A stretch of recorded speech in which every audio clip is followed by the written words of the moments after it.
একের পর এক ঘটনার মধ্য দিয়ে অস্থিতিশীল হয়ে উঠছে বাংলাদেশ চলচ্চিত্র ইন্ডাস্ট্রির আঁতুড়ঘর এফডিসি।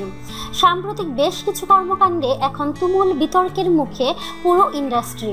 বিশেষ করে চলচ্চিত্র পরিচালক সমিতির মুহূর্ত রূঢ় সিদ্ধান্ত এবং সদ্য সমাপ্ত শিল্পী সমিতির নির্বাচন নিয়ে বিতর্কের মুখে এফডিসি। তবে বর্তমানে সবচেয়ে আলোচনার বিষয় পরিচালক সমিতির সঙ্গে নায়ক রাজ রাজ্জাক পরিবারের তর্কযুদ্ধ। আর এরই মধ্যে এফডিসিতে নায়ক রাজ্জাককে নিয়ে কটু মন্তব্যে সমালোচিত গোটা ইন্ডাস্ট্রি। সাকিবের পক্ষে কথা বলায় সদ্য চিত্রনায়ক ও পরিচালক বাপ্পা রাজকে নোটিশ পাঠিয়েছে চলচ্চিত্র পরিচালক সমিতি। বাপ্পা রাজের এই ঘটনা নিয়েই পরিচালক সমিতির সঙ্গে গত এক সপ্তাহ ধরে চলছে কথার যুদ্ধ। এই বাকযুদ্ধের এক পর্যায়ে শোনা যায় যে এর প্রতিক্রিয়া হিসেবে দীর্ঘদিন ধরে বাংলা চলচ্চিত্রের সঙ্গে যুক্ত রাজ পরিবারটি ছেড়ে যাচ্ছেন ইন্ডাস্ট্রি। আর এরই মধ্যে ঘটে গেল আরও একটি অনাকাঙ্ক্ষিত ঘটনা। হ্যাঁ, কিংবদন্তি চিত্রনায়ক রাজ রাজ্জাককে নিয়ে কটু মন্তব্য করেছেন পরিচালক সমিতির মহাসচিব বদিউল আলম খোকন। তারই জের ধরে দুদিন ধরে উত্তপ্ত এফডিসি। এমনকি 20 মে শনিবার দুপুরে রাজ্জাককে নিয়ে কটু মন্তব্য করায় প্রেমের তাজমহল খ্যাত নির্মাতা গাজী মাহবুবের সঙ্গে মারামারি পর্যন্ত হয়ে গেছে খোকনের। কিংবদন্তি অভিনেতাকে নিয়ে কটু মন্তব্যের জেরে এবার তুমুল সমালোচক খোকন সহ বর্তমানে তার নেতৃত্বাধীন সংগঠন পরিচালক সমিতিও। কিংবদন্তি অভিনেতা রাজ্জাককে নিয়ে কটু মন্তব্যের পর বারবার একাধিক ফোনে যোগাযোগের চেষ্টা করেও পাওয়া যায়নি চলচ্চিত্র সমিতির মহাসচিব বদিউল আলম খোকনকে। চলচ্চিত্রের সঙ্গে সংশ্লিষ্ট সবাই বদিউল আলম খোকনের এমন আচরণকে বেশি বাড়াবাড়ি বলেই মনে করছেন। এমনকি অনেকে খোকনের শিক্ষা নিয়েও প্রশ্ন তুলছেন।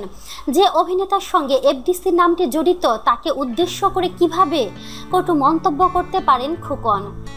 এত স্পর্ধা তিনি কোথায় পান, এমন প্রশ্নও উঠছে।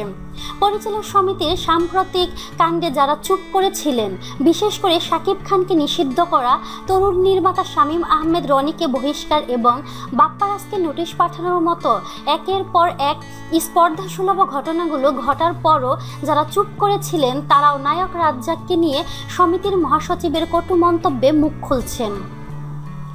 বাংলা চলচ্চিত্রের মিয়া ভাই খ্যাত জনপ্রিয় অভিনেতা ফারুকও এমন বিষয়টি মেনে নিতে পারছেন না।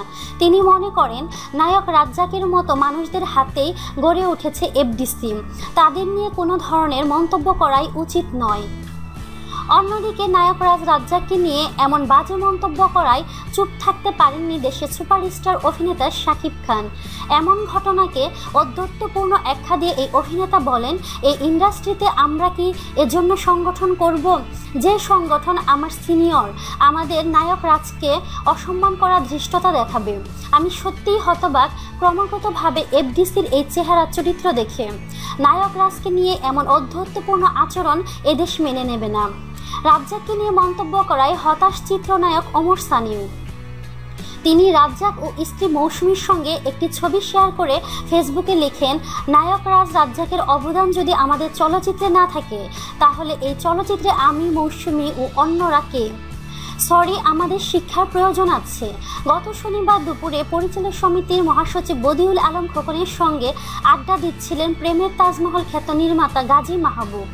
আর তখনই চিত্রনায়ক রাজ রাজ্জাককে নিয়ে কথা কাটাকাটির এক পর্যায়ে হাতাহাতি ও পরবর্তীতে ধাওয়া পাল্টা ধাওয়ায় পর্যন্ত গড়ায়। এ সময় রাজ্জাকের উত্তরার বাড়িটিকে 2 নাম্বার বলেও মন্তব্য করেছিলেন বদিউল আলম খোকন। তো প্রিয় বন্ধুরা, আপনাদের কি মতামত তা কমেন্টের মাধ্যমে আমাদেরকে জানিয়ে দিন। আর অবশ্যই আমাদেরকে লাইক, কমেন্ট, শেয়ার এবং সাবস্ক্রাইব করতে ভুলবেন না।